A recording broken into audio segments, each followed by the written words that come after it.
Hello, you wonderful people, and welcome to another episode of Not Too Comic Book. This being a show where I talk about TV shows that are adaptations of comic books. For today's episode, I'm going to talk about Hit Monkey Season 2, Episode 5. Great episode. A lot of really interesting things went down in this episode, so let's break it down. So we haven't seen what Akiko did in the past 4 months, but we did get insight into her past, and it was really eye-opening because it's a whole other layer to the character we've never gotten. But I have been talking about it. Like I said, I don't think I really recognized it in Season 1, but upon rewatching Season 1, I feel like I noticed it more. Once again, going back to that line from Ito when he was talking to Haruka, like, right, you don't want her kind of trouble. And even Haruka, I mean, her issues with Akiko was like, right, Ito died, but you happened to survive the Lady Bullseye confrontation. But it's just like there was something there. And when you look at, I mean, you could also be like, it's Akiko's stubbornness. It's just like there's something there. And I even talked about like the fact is that there was some kind of darkness that was there. The question was it always there? And her turning in how she turned into, was it just an eventuality, or was it a circumstance of that darkness being fostered and turned into what it did? Because I was wondering, I was like, why is she going so above and beyond when it came to her uncle? Because it's like, you murdered my uncle, but I was like, I mean, did you not see the gun? Haruka saw it, but maybe you were so caught up in your grief you didn't see it because you refused to see it because all you saw was your uncle dead. And it adds more insight into why he mattered so much to her. He wasn't just, I mean, we already knew he was the only family she had left, but I mean, from a young upbringing, the fact is she lost her parents in a fire. I don't know if it was an accident or whatever, but they haven't really covered it, so it seems like it was. But her uncle's like, I can't really look after a kid while looking into this campaign, so he sent her off to a boarding school. She got bullied there relentlessly. I mean, kids can be horrendous and terrible, but then we saw her like just, she couldn't take it anymore. She couldn't take the pain she went through of losing her parents, being shipped away by her uncle, being so isolated and alone, and being bullied and ridiculed that she snapped, then got thrown into a sanatorium for God knows how long. It's like, she was probably there for maybe, who knows, because her uncle eventually came and got her, but that's traumatizing. And that's why it's like, why her uncle meant so much to her. Not only did he pull her out of the furnace, he was there, that helping hand, and he was there for every monumental moment in her life going forward. He was there for her when she felt so alone. He, like, when she felt like she was abandoned by him and kind of had to deal with everything, he still came through and was there for her. So you're able to understand where that anger came from, why it got fostered the way it did. So I thought that was such a beautiful reveal, and that to be the code opening to our episode. In fact, they end that off with Akiko dealing with the body herself. It's like, well, they've never had to deal with that. That's why you have people who deal with that for you. That's why you have cleaners and stuff like that, which is another angle to this episode, but we'll get to that. But yeah, her disposing of the body herself, like she's never had to do with this, and she never thought she would have to. So, but yeah, she's dead set on her revenge, going after Monkey. And eventually, she uses Eunice as a way to draw Monkey into a trap, and they fight. But the moment Monkey sees that it's her, he couldn't pull the trigger. And for her, it's just like, right, my life, my uncle would still be alive if I hadn't met you. But it's like, you're also discounting the fact is, Monkey kills bad people. Your uncle was a bad person. But once again, it's easy. You were so on Monkey's side until it came to someone you cared about. And once again, we now have better context of, yes, he was your only family. I knew that, but like, we already know that, like, Akiko's not, like, there's some darkness in her regardless, but also what her uncle meant to her. He meant even more than we already knew. So there's added context to understand, and that's what I just was like, I mean, I get it, you were angry, but now it's like, no, I understand that anger even more. I don't think it's justified because he was doing, like, who knows who her uncle would have shot in that moment. He probably wouldn't have killed Akiko. He would have killed Haruka, but Haruka was just a good cop doing her job, and she deserved to die. But it's like, did Akiko just never see the gun? Did she not care? Because, once again, it's someone she cares about, and that's driving her. She's blinded by rage. I mean, we've seen that with Monkey. Monkey was blinded by rage, too, and it's just, he's kind of seen the light and still does what he does, but he hasn't been, like, consumed by that rage. But, like, Akiko has, and she's just dead set on killing him.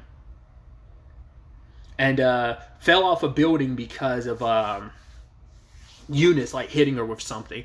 I was wondering if, like, Lady Bullseye was going to save her at the last second or not. Granted, we don't know if she's gotten access to her Casper powers like Bryce has. So, she has been a ghost for probably just as long as Bryce. Cause we have no idea how long like the events of season 1 happened over the course of. But like it took, and even then it took a while, for Bryce to like finally be able to push himself to have his capabilities and stuff. So who knows, like if enough time has passed for her to have gotten to that point. Well, no, because it definitely has. Because she handed the thing that Akiko used to kill that guy. She's the one that pushed it towards her, so she's definitely got better control, but she just hasn't popped up and hasn't been as helpful to Akiko. She's just probably like sitting back and watching. So now this ties into the co-op, which it wasn't just Akiko we learned a lot about this episode. We also learned about the co-op, each individual person. We learned about Boone and Slyke's past. The fact is they used to be kind of a singing group with a third brother, and they got brought in by the government, CIA, to use their powers for wiping out bad guys. But the problem is they eventually found out that they were actually being used by the aldermen to accomplish what they want, to change the world and bend the world the way they want to. So obviously Boone and his brother and Slyke were not too keen on it, but their other brother was a cult, lost himself. I'd almost wonder the last guy they're going up against, I wonder, is that supposed to be Colt? Because they say like, no, like me and Slyke, we killed our brother, but I was like, did you kill him and think you killed him? I highly doubt it. It's probably think of, no, he actually is dead. Not unless we find out like Boone actually isn't it Boone, and like Slyke doesn't know, but they've switched places or some shit like that. Like we might be dealing with a like, if you've seen Stargirl season 3, that there might be a switch situation like that happened in that. I won't spoil it if you haven't seen Stargirl season 3, but I think not unless something like that happened in Boone's circumstances. We'll have to wait and see. But it just, like I said, I'm waiting for the other shoe to drop with the co-op, but I'm just not sure. But either way, like I said, we learned about the other team members. Amara, her father was like a excellent like person who made statues, and he was going to make the most beautiful statue, and the gods being what they are, they're petty and blah blah blah blah. They punished him by making his daughter Amara into a living statue. That's her circumstances. We find out about Dot. Dot is another victim of those gosh darn particles. Every time you turn around, the particle accelerator is going haywire, and it leads to something, whether it's a Flash situation. I don't know if that's how it works in the comics or not, but at least the Flash TV show, that led to not only Barry getting his powers as the Flash, but also a lot of metahumans. Either way, because I was just thinking too when that came up, I was like, what else has used a particle accelerator to cause problems for someone else recently? And I was like, oh yeah, the TV show Evil. Certain characters have kind of been going through it, dealing with some stuff because of the aftermath of a particle accelerator thing. So either way, I just thought that was fascinating. Double Tap was in the military. His entire unit died, and he's got PTSD for it. So, yeah. And like I said, we got Boone and Slyke's side of things. But that all ties into, because he gave his backstory to Monkey, he is trying to explain, like, right, you need to kill Akiko, because it's the ones that the ones you spare could be the ones that won't spare you in the end. Because that's the thing, by saving Akiko now, letting her live, who knows what kind of death and destruction is going to follow. Like, how many other people will pay the price because of your choice to spare her? Because you're sitting, like, you feel sentimentality of, you cared for Akiko, you liked her, immediately, because she was one of the few people immediately on your side. And now it's like you also blame yourself, because you're like, right, my actions ended up creating this monster, so should I kill her for that? And while she was subconscious, like, she grabbed his hand, and he's like, oh my god, and that's what made him spare her. That's the other thing I was thinking. I was trying to remember. I was like, there was something else that happened there was something that happened this episode. I was like, maybe that wasn't Akiko, but that was Lady Bullseye. She could have done that just to force. She knew, like, oh, if I do this, Monkey won't be able to, like, not, like, he'd be even more hesitant to kill her. That was my thought process. I don't know if that's the case. Like, maybe she did it subconsciously in her unconscious state. But yeah. Akiko left and went back to the place she was staying, and Lady Bullseye is there like, hey, like, I'm still here. You obviously want me here. Like, you put on the mask and everything. She's like, to get Monkey, I knew I couldn't do it on my own. Like, I'm not capable of that level of violence and death and destruction, so I had to become you to do it. And it's like, oh, like, Lady Bullseye is willing to become that for her, but it's like, yeah, but to do it, we're gonna have to add 2 more names to the list. Bryce, which, to be fair, like, I'm sure Akiko has no love for Bryce because it's like, well, he, you know, I don't know if that's really come up. Like, once again, we kind of pulled away from it, but Bryce is the one that set all this in motion by killing Ken, so there's that. But also Haruka. But the reason why Lady Bullseye wants them specifically because they're both responsible for killing her. It's like, well, once again, she's trying to get her get back just like Akiko is. And Akiko is being like, fine, whatever. As long as she can get her revenge, she's willing to add 2 more to the list. Because I'm sure she's pissed at Bryce for being Monkey's partner in all of this. So it's like, you're just as culpable. Haruka, you defended Monkey. You tried to side with him. You let him go after he killed my uncle. Like, I'm sure that's all motivation for her too. Despite them having been good and we're on the same side, it's just for that purpose of like, not like, you've got to... it's more so like, right, if it means becoming a more proficient killer and being able to kill Monkey, then I'll do whatever it takes. But I think she also has added reason to be okay with Lady Bullseye wanting him dead. So there's all of that. The question then becomes like, who else? Will Haruka have to pay the price for Monkey sparing Akiko? Will he end up having to kill her by the end of the season? We'll have to wait to see. But there's all of that. And then on the flip side, we have the Bryce situation. He's trying to get a job for his daughter, and getting her a job at Eunice's. And Eunice is like, cool, I have one job for her. It's cleaning up bodies, which Bryce doesn't want her mixed up in this world at all. I mean, it is kind of a thing of you are cleaning up crime scenes. I'd assume this is like a, hey, you want to clean up crime scenes before the cops get involved. They haven't really covered that, but I would assume that's kind of implied. I mean, there are people who come in who just clean up crime scenes in general, but usually that's like, I don't know how that works with police. I only know about that because of the movie. There's a movie with Samuel L. Jackson that revolves around that, The Cleaner. But I assume this is the more criminal side of things. So like, yeah, we don't want the police to get involved, so let's clean up a crime scene beforehand, or at the very least, we need bodies to disappear type of thing. So Iris is all about this while Bryce isn't, so he tries to like persuade her not to be involved in all of this. Also, like, that term, she's like, oh yeah, I'm into sapphic sci-fi. He's like, I don't even know what that means. And the lady there being like, oh, Bryce, sapphic means lesbian. He's like, of course it does. Which I was like, huh, I don't think I've ever heard that term before. Is that supposed to be like lesbian, like, science fiction smut? You know, like how, like, there's like a lot of, what are those books I've been hearing a lot about recently that are like, they're fairy smut books?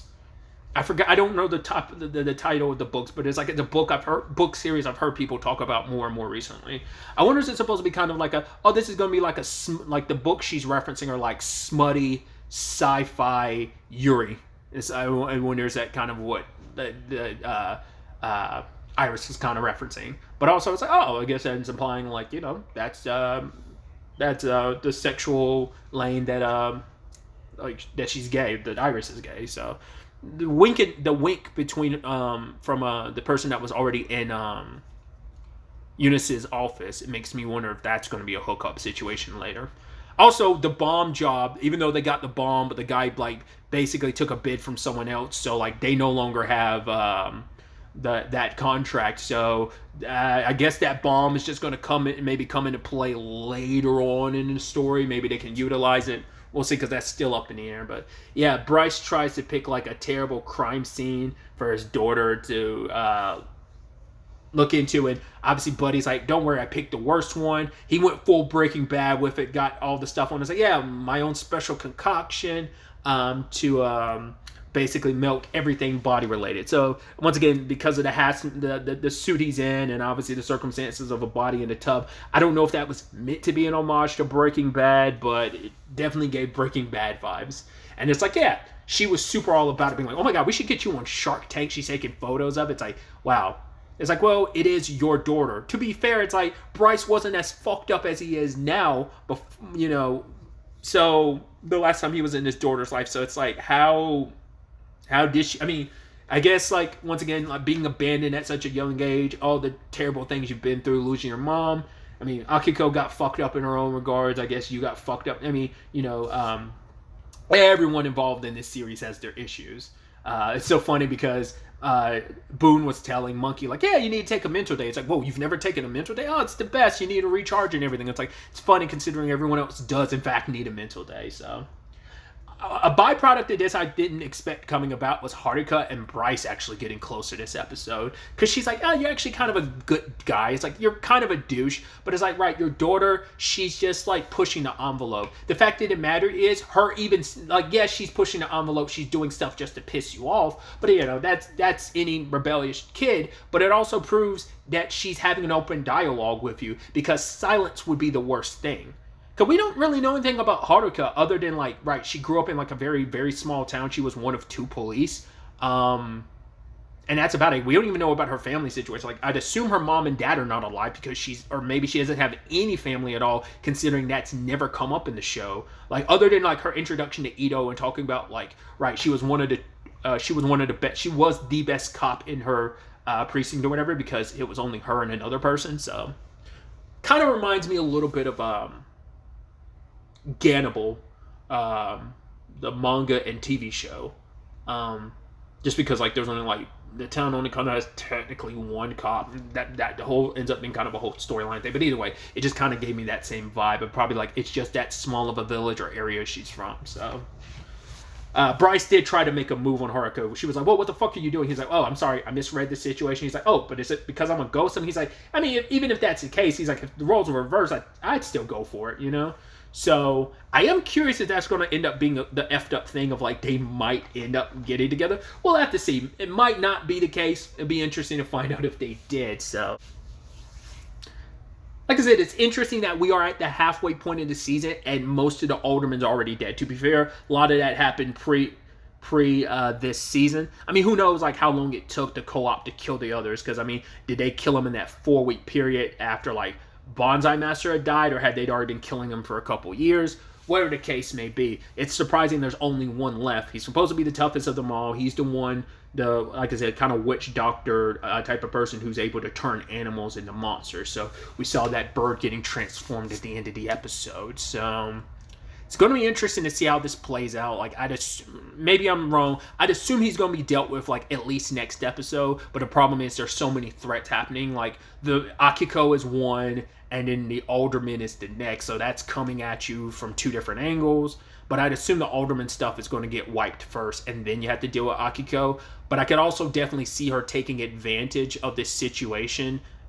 Because we never found out who the Yellow Eyes was that came after Haruka. It's most likely it wouldn't be Home Dude, so like there must be someone else at play. That might be where we have the cult angle to it, because I'm like, as in like Boone's other brother. I'm like, once again, there's no way they introduced that element. There's no way he's dead. Either Boone said that for Monkey's sake, but they never actually killed his brother, because not unless he's still inside of Slyke or something like that, because Double Tap got put in there and got taken out, but he's like, oh, it's a dark place in there, but it's like, who knows what's in that space, who's inside of like Slyke's head with all the shit he's like absorbed and taken in. But yeah, like, because none of the people we dealt with so far seem to be the person because Haruka only saw the yellow eyes, so that might be someone back in Japan, but I don't see it being this final dude. So there might be a secret member. They're unaware. There's something there. So the Alderman thing isn't completely done. There's still a piece to this puzzle because of that. I kind of let that slip my mind. So I can also see like Akiko stealing all those weapons and using them just for the purposes of trying to get her revenge against Monkey. Who knows? I'm spitballing here. It's definitely going to be interesting to see where the next episode ends up taking us going forward with all of this. But really, that's all I wanted to talk about. Until the next time we meet, be happy, be safe, live life to the fullest, and enjoy it. Good day, and goodbye.